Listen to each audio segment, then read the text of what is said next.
Unless you've had your eyes and ears welded shut for the past 2 years, you'll be well aware of Ducati's Scrambler. It's a mix of rugged 60s dirt bike style and authentically traditional air-cooled engine, wrapped up in a pleasant, easy-to-ride, easy-going, fun, stylish, trendy street bike. And if that sounds appealing, well, you're not alone. This is Ducati's biggest selling bike by a country mile. In the 2 years it's been around, they've sold more than 30,000 of the things, and that works out to something like one every half an hour. Imagine selling a bike every 30 minutes, non-stop, night and day, around the world somewhere for 2 straight years. Now Ducati are building on that popularity with the latest model in the family, the Ducati Scrambler Desert Sled. Now we'll come back to exactly what a desert sled is a bit later on, but the most important thing to understand is that this isn't just another variant of the existing bike dressed up with some fancy bits out of the bulging accessories catalogue. This is a completely re-engineered Scrambler. It stands aside from the rest of the range.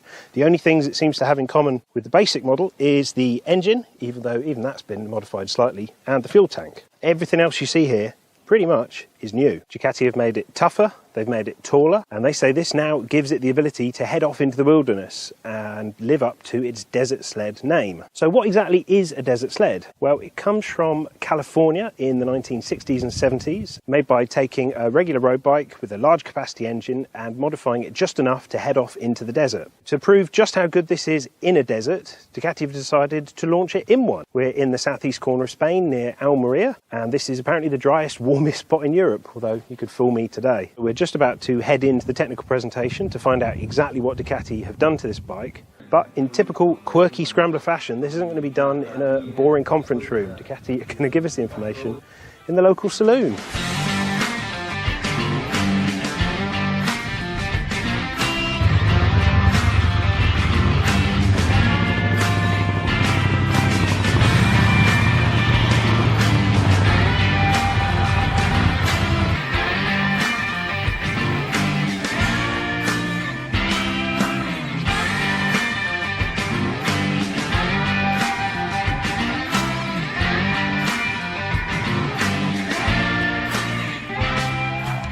So the biggest change to the Desert Sled over the regular Scrambler is its height. Ducati have jacked the whole bike up front and rear with bigger, thicker, longer 46mm fully adjustable Carber forks and an even longer shock, which is around this side.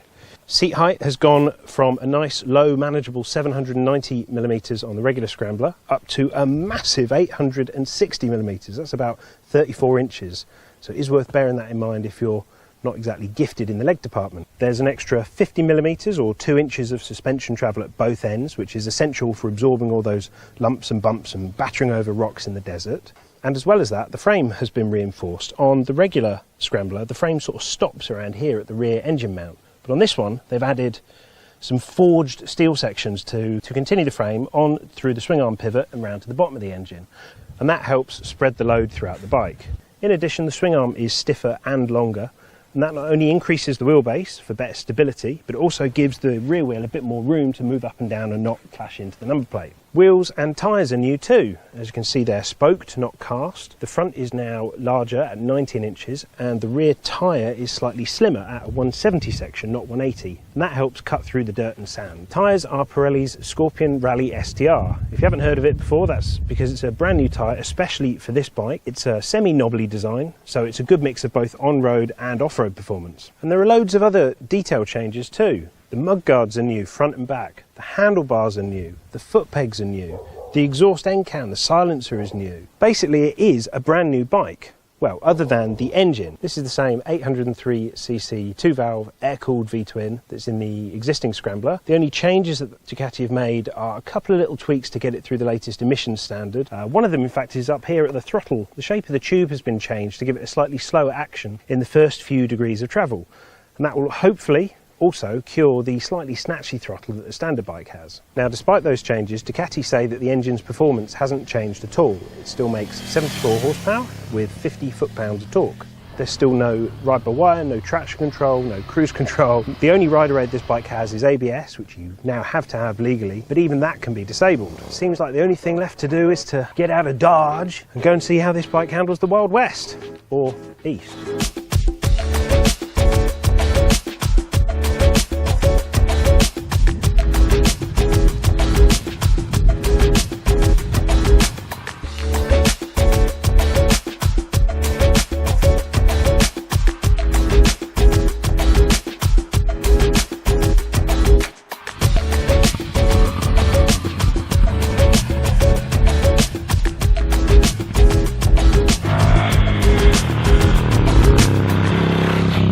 Ducati said they were serious about giving the Desert Sled some real off-road ability, and today's test route certainly backs that up. I think we've ridden more miles off the road than on it today, on a right old mix from tight, tricky, sandy trails through to wider, faster, rockier routes. Let's start with on the road, as that's where most people will spend most of the time with one of these bikes.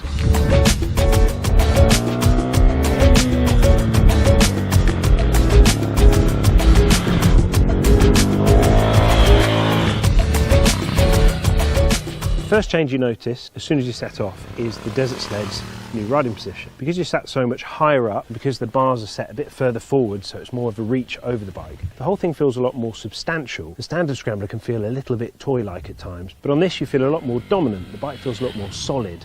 And despite the bike's extra length and an extra 21 kilos in weight, you don't actually notice any of that when you're riding. It just steers really intuitively, really sweetly into the corners. Another huge improvement is the suspension. It might be fully adjustable front and rear now, but that isn't what really makes a difference. It's the internals and the quality of the damping. Again, on the standard Scrambler it can be a little bit patchy at times, especially over some of the harsher lumps and bumps you come across. But the Desert Sled absorbs them really well. It's quite a soft setup, and that does mean that when you're changing direction really aggressively from side to side, it can be a little bit vague at times. The front brake itself is the same Brembo 4-piston caliper as on the regular Scrambler, and just as there's a good amount of power, but not an excessively strong bite. It's actually quite a gentle setup when you squeeze the lever, and that's definitely a good thing when it comes to the off-road side of the riding. The other thing that's worth mentioning is the improved throttle response. Now, normally when manufacturers say that they've made some engine changes to get it through a tougher emission standard, you worry that the throttle's going to be made snatchier, but in this instance it's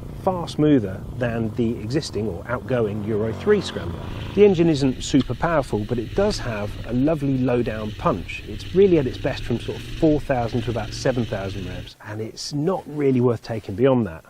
Best to keep it in the mid-range. The engine's polite, predictable punch is well suited to when you're riding off-road too. It's never going to get carried away with itself, but it is responsive enough to give you an extra burst of power when you need it, to help you drive up a little climb or just help you get out of a bit of trouble. The riding position is really nicely balanced when you stood up too, and that's a trick that not a lot of adventure bikes actually get right. When you stand up straight, the handlebars are exactly where you expect to find them. The brake and clutch lever are so light you only need 1 or 2 fingers to operate them, and even the foot pegs feel like they're in exactly the right position. However, the one fly in the ointment when you're standing up is the rear shock's top mounting bolt. It actually digs into your left calf as you're riding along. It starts off as slightly irritating, but by the end of a full day's riding, it's really, really annoying. Today's terrain was fairly easygoing. It was a good match for both the bike's ability and my own, but if you're a veteran off-roader used to light, nimble motocross bikes and far more challenging terrain, you're going to struggle. That was interesting. Get a bit giddy and just decided to take the Desert Sled down a little dried up riverbed I found. Got myself into a bit of a pickle really. Bike handled it alright, but it does remind you that it is first and foremost a road bike with some light off-roading, not necessarily serious off-roading. It's still very good, but it is 207 kilos fully fueled, and that puts it sort of on a par with some adventure bikes. So it's no little motocrosser just yet. Dynamically, it's a far better bike than the standard Scrambler, and now that it's not afraid to get its tyres dirty, it has an extra authenticity and credibility that I think is slightly lacking from the original. The Desert Sled costs £9,532 on the road for the red version, with an extra £100 premium on this white model. For me, this is the Scrambler Ducati should have built from the start. It has all the charm and character of the standard Scrambler, but it now has a newfound sense of purpose. And of course, because it is a Scrambler, there's still an enormous mountain of accessories you can choose from, including exhausts and indicators and engine guards and t-shirts and cuddly bears and anything else you can think of. Well, after a great day in the desert enjoying the new Desert Sled, it's time to put this steed back in its stable and head off to the saloon.